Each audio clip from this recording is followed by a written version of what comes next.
programa Outras Palavras, um oferecimento Sindiúti MG, Sindicato Único dos Trabalhadores em Educação de Minas Gerais. Olá, acompanhe agora!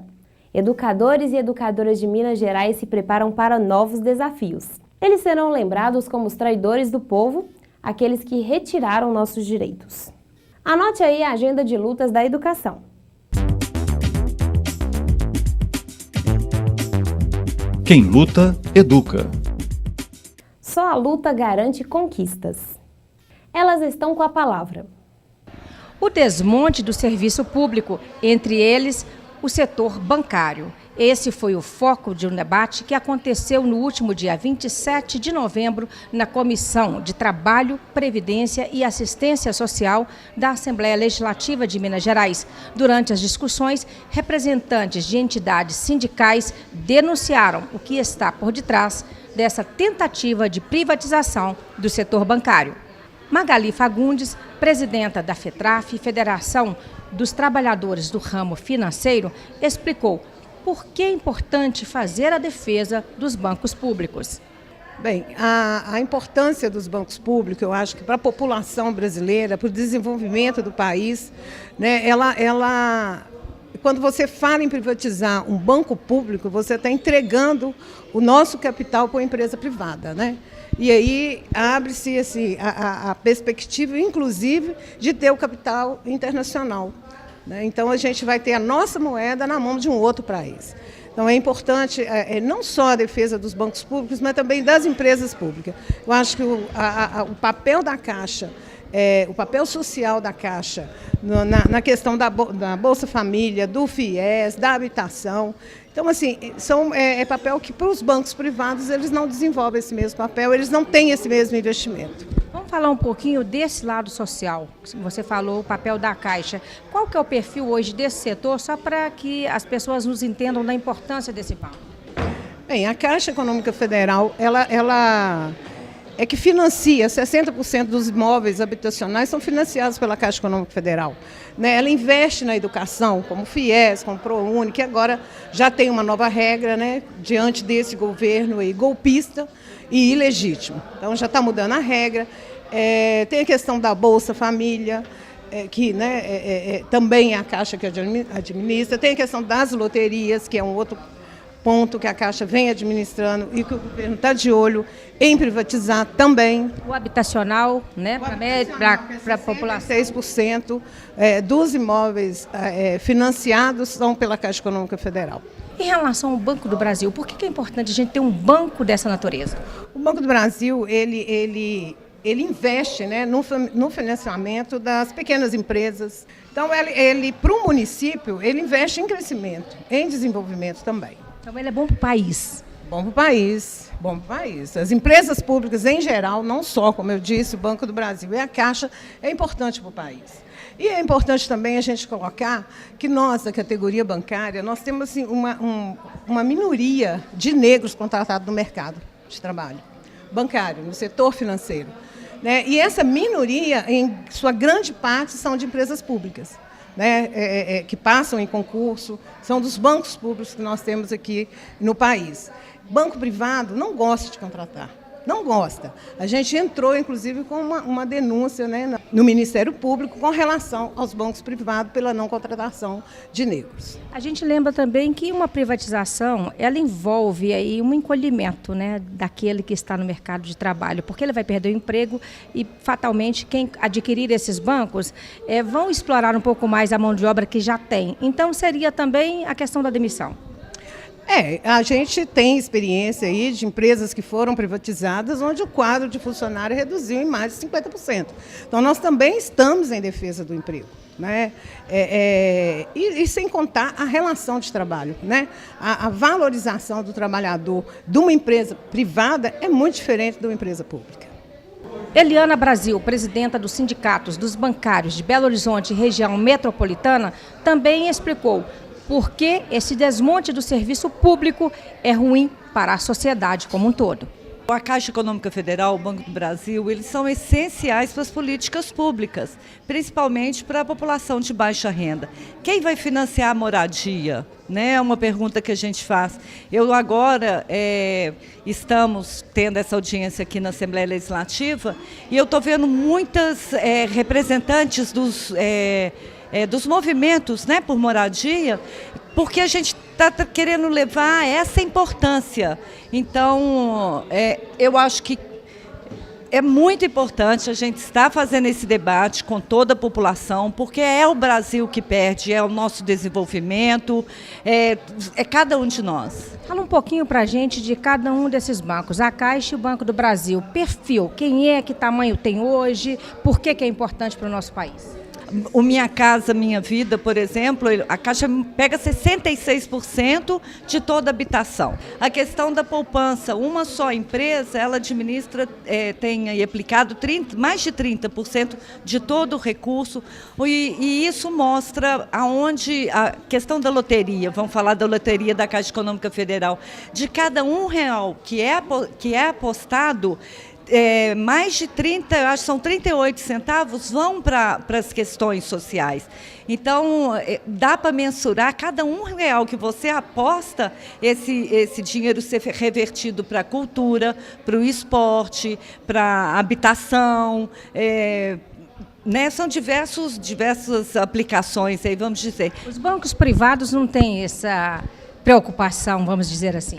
De forma alguma. Você vê o Banco do Brasil é um dos maiores, se não o maior aí na agricultura familiar. É ele que beneficia, com recursos aí de alto prazo e juros baixos para a agricultura familiar, que é importantíssima, gente. Pequeno produtor. O pequeno produtor, justamente. Então, assim, por que esse governo está querendo acabar com as empresas públicas? É o fim da nossa soberania. Nós vemos aí uma campanha de desmonte, falando mal tanto do empregado como da própria empresa, e a gente vê a importância que ela tem em países aí da Europa, países asiáticos. As empresas são públicas, e eles vêm aqui para o nosso país comprar as nossas empresas públicas. Se fosse ruim, não estariam comprando? Com certeza que não, com certeza que não. E tem a questão da luta pela sobrevivência, pelo emprego, não é, Eliana? Uma vez privatizados esses bancos, é muita gente na rua. A gente está passando por um momento, nós, a categoria bancária do ramo aí financeiro, nós estamos vivendo um momento assim avassalador. Primeiro com a tecnologia, muitas pessoas migrando aí para os mobile banks e outros tipos de tecnologia. E até é importante a gente salientar que na Caixa Federal temos os correspondentes bancários lotéricos que atendem muito a população mais carente. E a gente sabe que privatizando ou a fusão de bancos leva ao desemprego.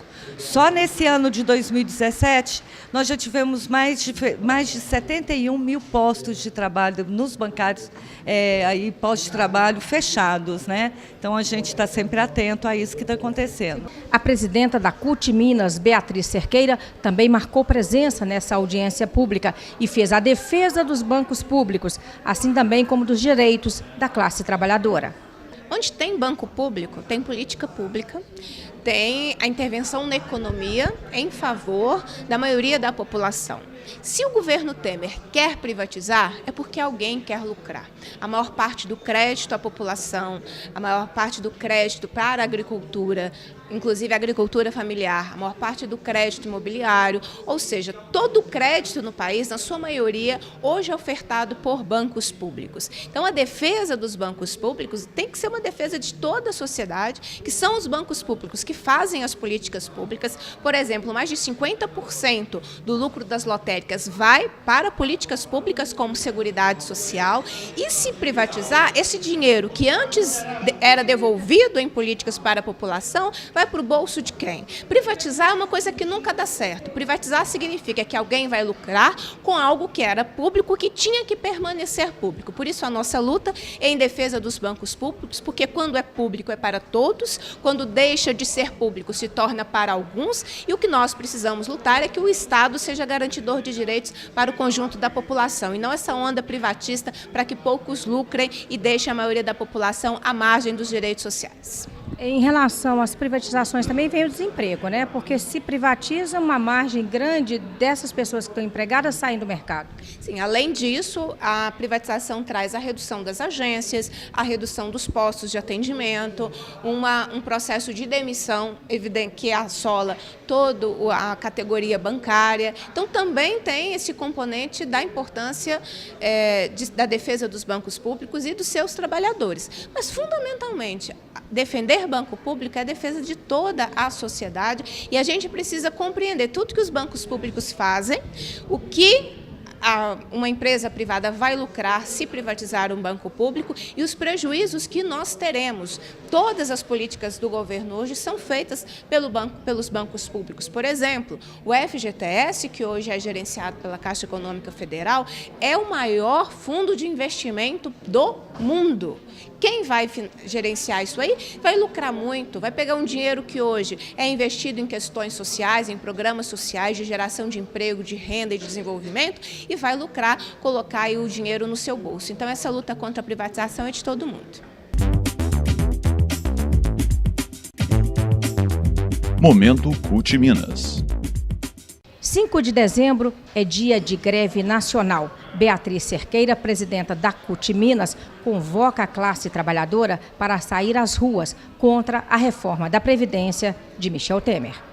Mais um jantar que o Temer promoveu para retirar o seu direito. Já foram mais de 30 bilhões de reais que o governo Temer investiu para se manter no poder e aprovar as reformas que retiram direitos da classe trabalhadora. E, novamente, o governo ilegítimo do Temer coloca na pauta de votação a reforma da Previdência. Nós não temos tempo a perder, nós não podemos titubear, nós não podemos pensar que depois a gente resolve isso, ou a gente para esse país no dia 5 de dezembro, ou o governo vai achar que tem condições para a aprovação dessa reforma da Previdência. Então, a nossa chamada da Central Única dos Trabalhadores, dos seus sindicatos cotistas, é a paralisação no dia 5 e a pressão junto à bancada de deputados federais mineiros para que se posicionem contra a reforma da Previdência para que ela seja derrotada em Brasília. Reformar a Previdência não é o que o Brasil precisa. O que o Brasil precisaria agora, primeiro, é de um governo legitimamente eleito pela população brasileira, de reforma tributária, de fazer uma revisão na dívida pública, para quem é rico pague a conta e não quem é pobre pague a conta, porque a reforma da Previdência é isso. Nenhum país do mundo melhorou a sua situação, retirando direitos e diminuindo o investimento nas áreas sociais. 5 de dezembro, paremos o Brasil contra a reforma da Previdência. Calendário de lutas. Anote aí a agenda de lutas da educação. O Sindicato Único dos Trabalhadores em Educação, SINDIUT-MG, convoca os profissionais da educação para a greve estadual neste dia 6 de dezembro, com a seguinte pauta: pelo pagamento do 13º salário, reajuste de 2017 do piso salarial, pagamento dos salários em dia e cumprimento dos acordos. Haverá ato na cidade administrativa, em Belo Horizonte, a partir das 10 horas. Participe! Escola sem partido é o fim. 10 de novembro de 2017.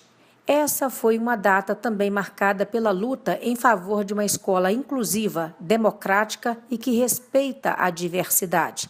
Neste dia, foi realizada uma audiência pública na Comissão de Direitos Humanos da Assembleia Legislativa de Minas Gerais, por solicitação do SINDIUT, para debater sobre esses assuntos e contrapor o projeto de lei da escola sem partido, também conhecido como a Lei da Mordaça. O coordenador-geral da Confederação Nacional dos Trabalhadores e Trabalhadoras em Estabelecimentos de Ensino, CONTEE, e vereador por Belo Horizonte, Gilson Reis, falou dos movimentos feitos pela educação para criar uma agenda nacional para enfrentar a Lei da Mordaça e sobre a criação de um projeto que defende a escola democrática. Eu queria primeiro dizer que nós, da CONAP, em processo de construção, da Conferência Nacional de Educação Popular, que nós vamos construir, aliás, estamos construindo pelo país afora, e que a plenária final será em abril em Belo Horizonte. Nós queremos milhares de pessoas da educação de todo o país para denunciar o ataque à educação pública e privada, enfim, educação como um todo, realizada por esse governo golpista, esse golpe de Estado que nós observamos aí no último período. E essa CONAPRA vai ter uma expressão enorme, e não só o processo de mobilização, porque será um ano também de disputa política e eleitoral, mas também denunciar de forma muito forte o que vem acontecendo na educação do nosso país.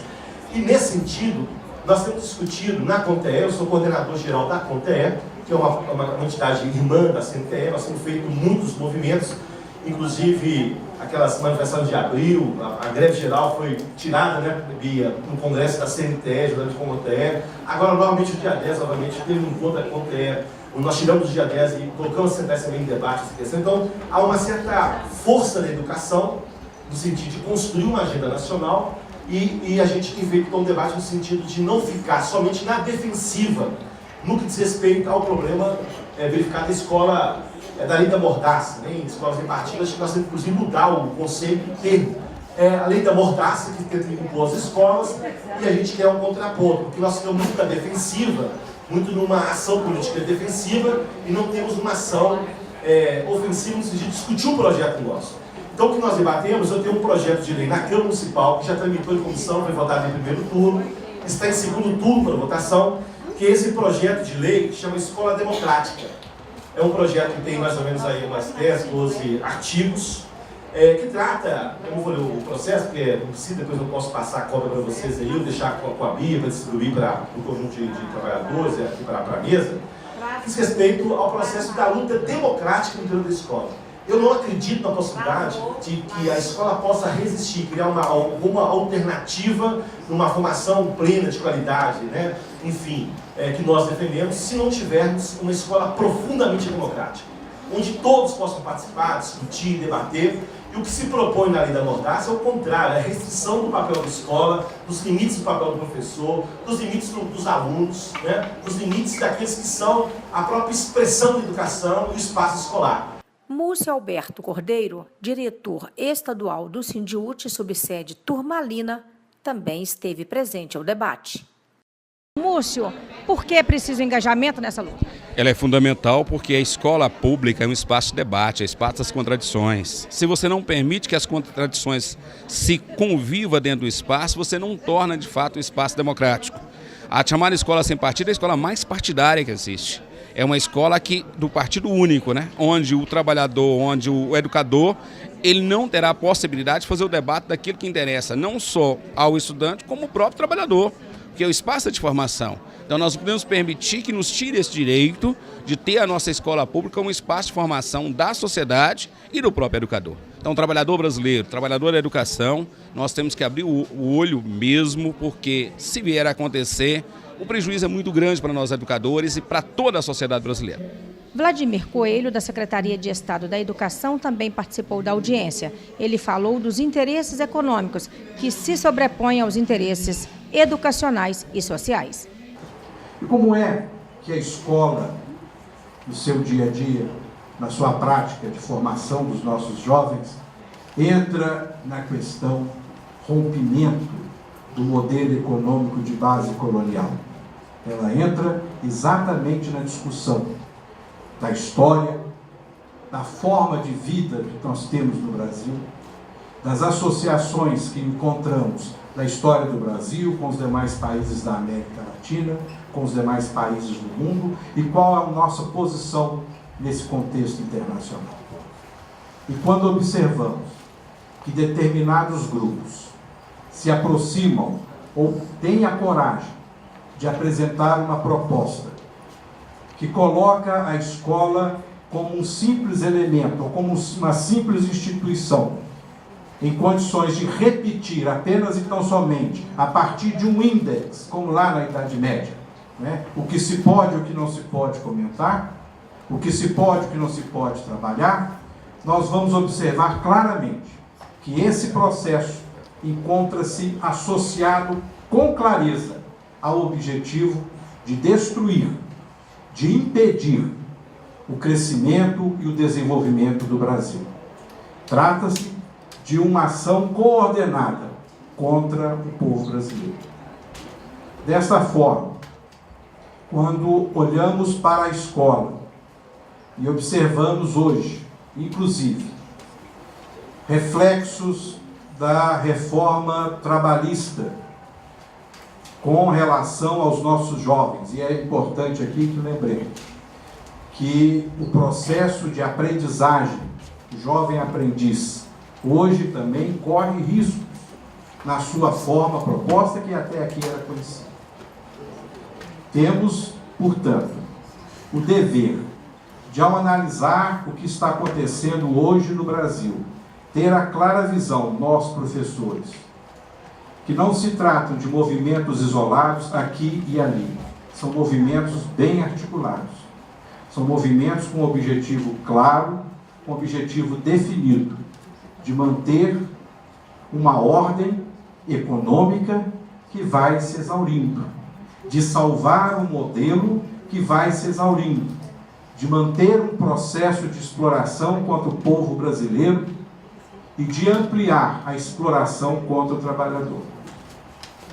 Nesse ponto, eu agradeço aqui a oportunidade da Assembleia Legislativa, que nos oferece de trazer aqui a nossa fala e o nosso apoio no sentido de combate e de resistência contra todos esses projetos que querem, contrariando a Constituição, introduzir na nossa escola a censura, terminar, inclusive, com a liberdade de expressão e com a liberdade religiosa, influenciar, a partir de princípios deste ou daquele indivíduo, deste ou daquele segmento ideológico, notadamente aqueles segmentos conservadores e retrógrados e reacionários, prejudicar a nossa educação e a construção de um projeto para o Brasil livre e soberano. Para Múcio Cordeiro, é preciso ampliar a discussão também junto à comunidade escolar. É preciso fazer um debate junto aos pais, à comunidade escolar? A gente tem feito isso, eu tenho feito questão sempre em tendo a oportunidade de participar de reuniões de pais, estar presente para fazer esse debate com os pais, porque a gente sabe que a mídia, a grande mídia, ela tem por objetivo desinformar. Então nós temos uma missão muito grande, enquanto educadores, de trabalhar a formação da sociedade dentro do espaço escolar. A escola é o espaço para isso, para esse debate. E não é apenas para o estudante, é para toda a comunidade escolar. A escola pública é a escola de todos. Então ela é do pai, do avô, do tio, do irmão e do estudante que está lá e dos estudantes que virão futuramente. Então é fundamental. A estudante de Direito da UFMG e militante do Levante Popular da Juventude, Ana Júlia, disse que o projeto da Escola Sem Partido ataca também os estudantes, pois eles querem destruir aqueles que constroem a escola.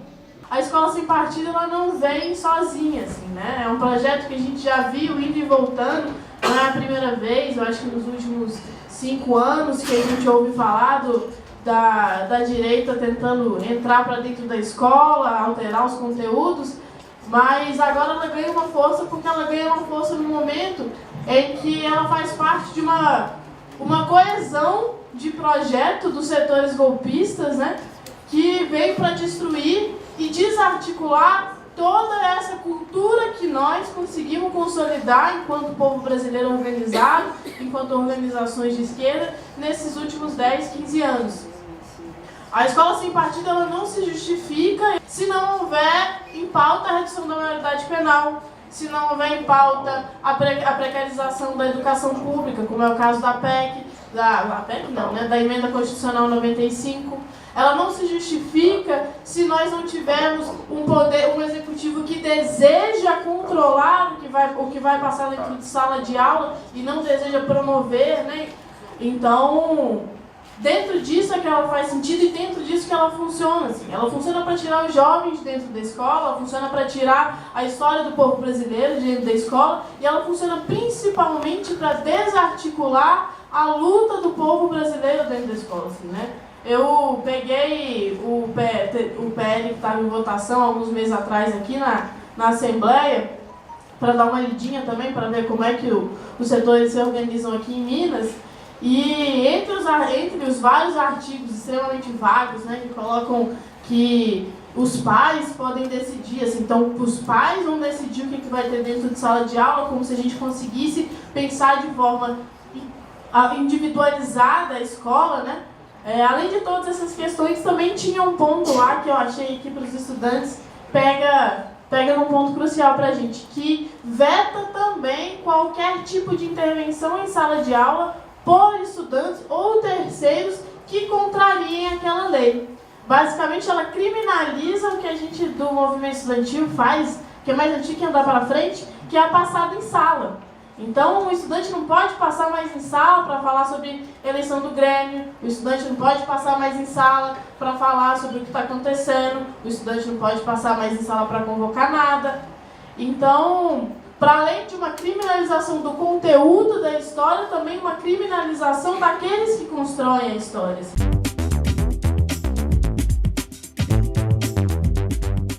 Choque de realidade.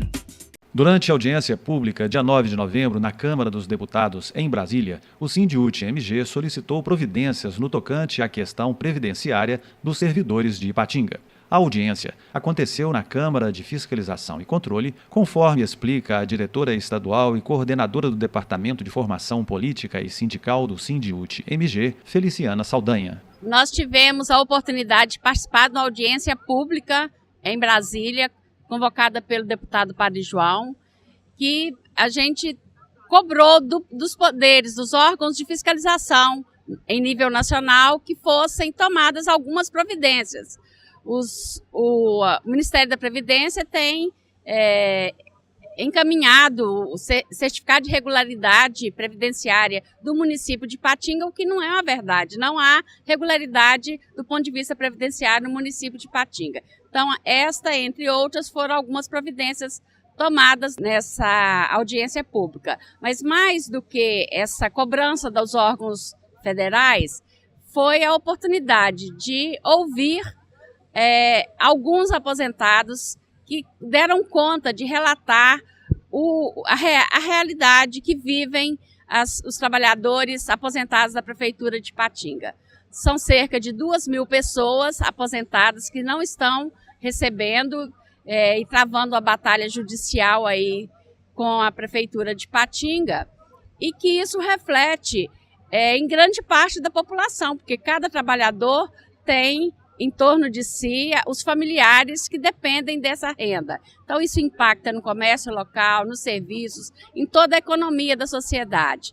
Então essa audiência pública era para fazer mesmo um apelo, um pedido de socorro aos órgãos federais para que a situação seja resolvida. Em relação à Prefeitura de Ipatinga, eu queria saber o que esse prefeito tem feito, o que ele tem falado com vocês, por que ele não quer atender a um direito do servidor? O prefeito foi convidado para audiência pública, mas não compareceu.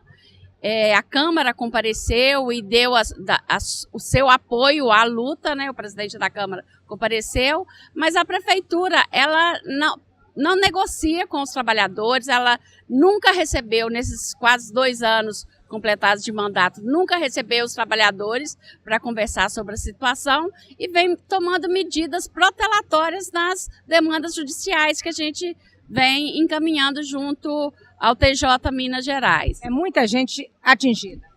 Sim, são cerca de 2.000 pessoas, e essas pessoas têm em torno de si os familiares que também estão atingidos por esse corte no pagamento. Para Brasília, seguiu uma caravana de aposentados que enfrentaram mais de 16 horas de viagem dentro de um ônibus para participarem dessa audiência, que contou ainda com as presenças da advogada do Sindiúti, Edilene Lobo, Liliane Rezende, do Departamento de Políticas Intersindical de Estatísticas e Estudos Econômicos, DIEESE Sindiúti, e da coordenadora-geral Beatriz Cerqueira, que fez críticas à postura do prefeito, lembrando da desastrosa dancinha do prefeito Sebastião Quintão, ironizando a categoria. Obrigada por estar aqui conosco. Até a próxima edição.